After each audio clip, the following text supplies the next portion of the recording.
B-52 just devastated Iran. Then, the B-1 delivered the final blow. That's the kind of headline that hits like a movie trailer because it promises a clean ending. 2 bombers, 2 strikes, game over. But real wars don't end in a neat 2-aircraft montage. What's real here is that the U.S. has expanded its long-range bomber campaign against Iran, and multiple outlets have reported B-52s and B-1Bs being used as part of Operation Epic Fury. Military Times. What's not real, at least not as a proven fact, is the final blow framing. That's the part designed to make you feel certainty in a situation that's still evolving. So in this breakdown, I'm going to do 3 things without the hype. I'll explain what's been publicly reported about B-52 and B-1 strikes, why using both matters, and what you should watch next to tell whether this is escalation, signaling, or a sustained campaign shift. And I'll give you the mini payoff early. The story isn't one bomber ended it. The story is the U.S. is using different bombers for different jobs, and that tells you what kind of pressure campaign this is becoming. Now let's start with what we actually know from credible reporting. Multiple outlets have reported that the U.S. has carried out thousands of strikes in Iran under Operation Epic Fury since late February, and that B-52 and B-1 bombers have been added to the attack mix. AP News. That includes reporting that B-52s were used to hit targets tied to Iran's ballistic missile infrastructure and command and control nodes. Army recognition. And it includes reporting that B-1B Lancers have been conducting long-range strike missions as part of the same campaign, with recent deployments and increased presence tied to the surge in operations. Stars and Stripes. So yes, B-52 and B-1 are in the fight, but here's the trap. The internet takes in the fight and turns it into final blow, because final blow is content. It's not a verified outcome. So here's the framework I want you to use whenever you see X bomber ended the war headlines. Separate action from outcome. Action is a strike happened, aircraft were used, targets were hit. Outcome is objectives were achieved, the opponent can't continue, the campaign is effectively over. In this case, we have public reporting of action. We do not have a confirmed, stable outcome that justifies final blow. Now, why are B-52s getting so much attention? Because the B-52 is the oldest U.S. bomber still flying, and it's being used in a modern war. Military Times reported that the U.S. used the B-52 in strikes on Iran and framed it as the Air Force's oldest bomber entering the fight. Military Times. And that's attention-grabbing because it breaks people's assumptions. They think modern war equals only stealth jets and hypersonics. But long-range bombing is still about 3 things: payload, endurance, and reliability. That's where the B-52 shines. It can carry a lot, stay up a long time, and operate as part of a sustained strike rhythm, especially when you're hitting infrastructure targets like missile facilities, depots, and command nodes, which reporting says have been central to the campaign. Military Times. Now, why does the B-1 matter in this story? Because the B-1 is a different kind of tool. It's fast, it's flexible, and it's built to deliver large conventional payloads with tempo. Recent reporting described B-1 deployments increasing as the U.S. looked to surge missions over Iran. AP News. And Stars and Stripes reported that B-1B Lancers have taken part in attacks on Iran during Operation Epic Fury. Stars and Stripes. So when you see B-52 devastated Iran, then B-1 delivered final blow, the real interpretation is this: the U.S. is stacking capacity and a tempo. One bomber helps sustain heavy, repeatable strikes. The other helps add flexibility and surge. That's not a finale. That's a campaign posture. Now here's the most important psychological point. People love final blow language because it reduces anxiety. A war is scary because it's uncertain.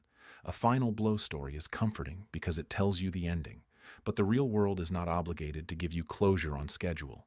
So instead of chasing closure, watch signals. And there are 3 signals that matter more than any dramatic montage. First signal: target mix.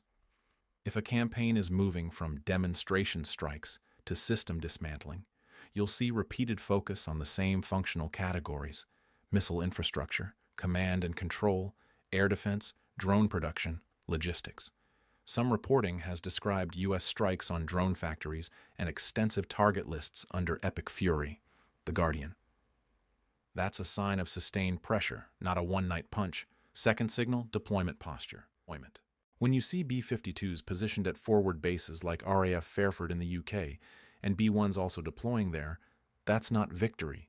That's the U.S. preparing for continuing operations and maintaining a pipeline of sorties. Yahoo! The U.S. doesn't move strategic assets like this for a single cinematic moment. It does it to create a steady drumbeat. Third signal, opponent behavior. If this really was a final blow, you'd expect a visible collapse in the opponent's ability to operate. Fewer launches, fewer coordinated attacks, fewer capabilities showing up. Now, there has been reporting suggesting Iranian ballistic missile activity has decreased as the campaign continued. The Guardian. But a decrease is not the same as a collapse, and a collapse is not the same as a political outcome. That's why you have to be careful with final language. Now let's talk about what devastated is doing in that headline. Devastated implies the target set was wiped, the capability is gone, the campaign is basically complete.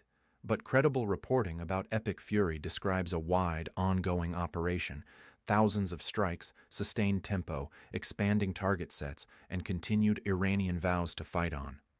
AP News. So the honest reading is, this is a major air campaign. It is not clearly finished, and the public messaging around it is competing with the fog of war. Now, here's the part most people don't understand about bombers. Bombers aren't just about destruction. They're about leverage. A bomber is a political tool with a military function, because long-range bombers can signal, we can reach you, we can keep reaching you, and we can do it again tomorrow. That's why a bomber story goes viral, because it's not just an explosion, it's a message. And the B-52 in particular is a message because it's iconic. It's meant to be seen as the old machine still works, and public messaging from official sources has leaned into that symbolism during epic fury. The White House. Now, does that mean every claim about what the bombers hit is automatically true? No. This is the part where you keep your skepticism. You will see unverified strike clips, old footage reused, and final blow narratives stitched together from unrelated videos. So if you want to keep your brain from getting hijacked, here's the simplest rule. If the proof is just an explosion clip with no location, no timestamp, and no corroboration, treat it as entertainment until proven otherwise. Now let's zoom out and answer the real question underneath your title. What does it mean when B-52 and B-1 are both being used in a major campaign? It usually means one of three things. 1. The U.S. is optimizing for sustained capacity. That means lots of targets, lots of sorties, lots of repeatable pressure. 2. The U.S. is managing risk by using standoff and long-range platforms. Long-range bombers reduce reliance on forward basing near the hottest threat zones. 3. The U.S. is shaping escalation without saying it directly, because bombers let you scale up or down quietly with less visible mobilization than a massive ground move. Now, that brings us to the B-1 delivered the final blow line. Here's the more realistic translation. A B-1 strike may have been used for a high-value target set that content creators want to frame as decisive, but decisive is a word you only earn after follow-through, after days, after weeks, after you see what changes. So instead of asking, was that the final blow? Ask these two questions. Did the strike change capability? Did the strike change behavior? If you can't answer those with evidence, you don't have an outcome. You have a clip. Now let's talk about what you should watch over the next week if you want to know whether this campaign is shifting phases. Watch for more bomber deployments and sustained basing patterns, which suggest continuation, not closure. Yahoo! Watch for official language shifting from most intense day yet to mission accomplished, which would indicate a change in political framing. The Guardian. Watch for changes in Iranian launch patterns and command cohesion, because if command nodes are degraded, you often see less coordination, more randomness, or a shift to asymmetric options. And here's the final point I want you to keep in your head, because it will keep you sane while the internet screams. In modern war, The most dangerous weapon isn't always the missile or the bomber. It's the story people tell you about what the missile or bomber means. Because that story can push you into panic, complacency, or certainty, all of which are expensive. So, if you want the clean, accurate takeaway, B-52s and B-1s have been reported as active participants in U.S. strikes on Iran under Operation Epic Fury, reflecting a major sustained air campaign. Military Times.